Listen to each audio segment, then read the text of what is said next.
அஸ்ஸலாமு அலைக்கும் and hi everyone. ரொம்பவே டேஸ்ட்டான உளுந்தஞ்சோறு ரெசிபியும் கருவாட்டான ரெசிபி தான் இன்றைக்கி வீடியோவில் பார்க்க போகிறோம். எப்படி ஒரு ஒன் பார்ட்டில் ஈஸியாக பண்ணலாம் உளுந்தஞ்சோறு அப்படி தான் இன்றைக்கி காட்ட போகிறேன். ஒரு குக்கர் நல்லா ஹீட் பண்ணிவிட்டு ஒரு 4 டேபிள் ஸ்பூன் அளவுக்கு நான் வந்து நல்லெண்ணெய் சேர்த்துருக்கேன். நல்லெண்ணெய் நல்லா வந்து ஹீட் ஆனதுக்கப்புறமா ஒரு 10லேருந்து 20 பல் பொடி வெள்ளைப்பூடு, அப்புறம் வந்து ஒரு 10லேருந்து 15 சின்ன வெங்காயம், 2 பச்சை மிளகாய் எல்லாம் அந்த எண்ணெயில் சேர்த்து நல்லா வதக்கி விட்டுட்டு ஒரு கைப்பிடி அளவுக்கு கருவேப்பிலையும் சேர்த்துக்கிறேன்.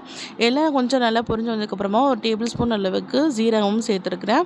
இப்போ இந்த வெங்காயம், வெள்ளைப்பூடு, பச்சை மிளகாய் எல்லாம் நல்லா வதங்கினதுக்கப்புறமா இப்போ இந்த கப்பு அளவுக்கு நான் அரிசி வந்து 1.5 கப் அரிசியும் ஒரு 1/2 கப்பு அதுலேயே வந்து நான் உளுந்தும் நான் எடுத்துருந்தேன். இப்போ வந்து மொத்தம் 2 கப் கணக்கு வச்சு 1:2 ரேஷியோவில் 2 கப்புக்கு வந்து 4 கப் தண்ணி வந்து நான் சேர்த்துருக்குறேன். நம்ம கருப்பு உளுந்து உடச்ச உளுந்து தான் சேர்க்கணும், அப்போ தான் டேஸ்ட் நல்லாயிருக்கும். இப்போ வந்து ஒரு 2 டேபிள் ஸ்பூன் அளவுக்கு உப்பும் சேர்த்துட்டு நல்லா மிக்ஸ் பண்ணி விட்டுட்டு இப்போ நம்ம உப்பு செக் பண்ணி பார்த்துட்டு இப்போ வந்து நம்ம அரிசி உளுந்தும் நம்ம ஊற வச்சு நான் வந்து கழுவி வச்சுருந்தேன். ஒரு 1/2 அன் ஹவர் நம்ம ஊற வச்சா போதும்.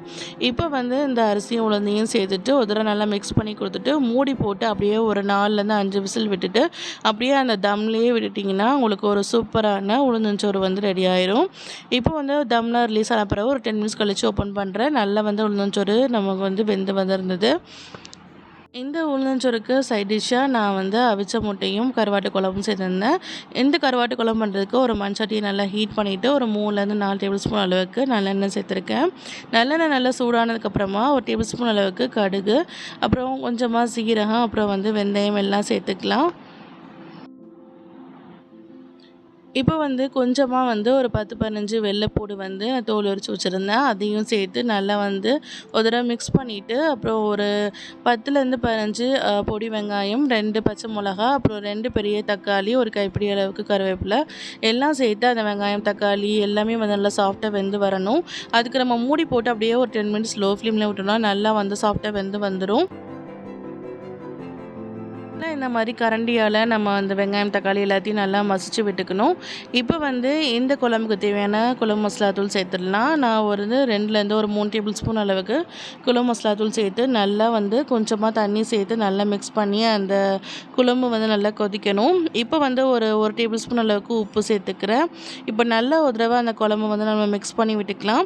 இப்போ ஒரு பெரிய லெமன் சைஸ் புளி வந்து கரைச்சி இந்த புளி தண்ணியும் நான் சேர்த்துக்கிறேன். புளி தண்ணி சேர்த்ததுக்கப்புறமா குழம்பும் வந்து நமக்கு நல்லாவே கொதிக்கணும். நல்லா கொதித்து வரும்பொழுது நம்ம வந்து தனியாக வந்து இன்னைக்கு கத்திரிக்காயை வந்து நான் பொரித்து சேர்த்துக்க போகிறேன். இந்த மாதிரி பேனில் ஒரு டேபிள் ஸ்பூன் அளவுக்கு நல்லெண்ணெய் சேர்த்துட்டு இந்த மாதிரி கத்திரிக்காயை தனியாக பொரித்து எடுத்துக்கலாம். ஒரு டேபிள் ஸ்பூன் அளவுக்கு காஷ்மீரி மிளகாய் தூள், அப்புறம் வந்து ஒரு டீஸ்பூன் அளவுக்கு உப்பு எல்லாம் சேர்த்து தனியாக வந்து அந்த கத்திரிக்காயை பொரித்து எடுத்துக்கிறேன். கத்திரிக்காய் ஓரளவு இந்த அளவுக்கு நல்லா புரிஞ்சு வந்ததுக்கப்புறமா நம்ம அந்த ஆணத்தோடு சேர்த்துக்கலாம். நம்ம இந்த வெங்காயம், தக்காளி எல்லாம் வதக்கும் பொழுதே நம்ம கத்திரிக்காயையும் நம்ம சேர்த்து வதக்கிக்கலாம். நான் அப்புறம் முதல்ல செய்ய மறந்ததுனால நான் இப்போ வந்து கத்திரிக்காயை தனியாகவே நான் வந்து வதக்கி சேர்த்துக்கிட்டேன். இதுவும் ரொம்பவே டேஸ்ட்டாக இருந்துச்சு.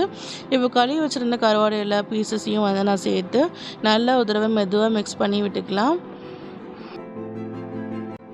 நல்லா ஒரு தடவை மிக்ஸ் பண்ணி விட்டு கொஞ்சமாக மறுபடியும் தண்ணி சேர்த்து மூடி போட்டு நம்ம நல்லா வந்து நம்ம வேக வச்சு எடுத்துக்கலாம்.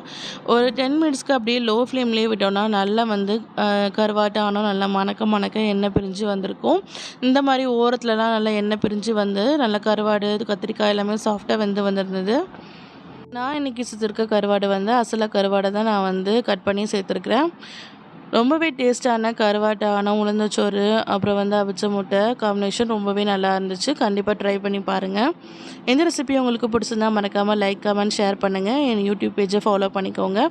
யூடியூப் சேனலை மறக்காமல் சப்ஸ்கிரைப் பண்ணிக்கிட்டு இருக்கிற பெல் ஐக்கனையும் ப்ரெஸ் பண்ணி வைங்க. தேங்க்ஸ் ஃபார் வாட்சிங்.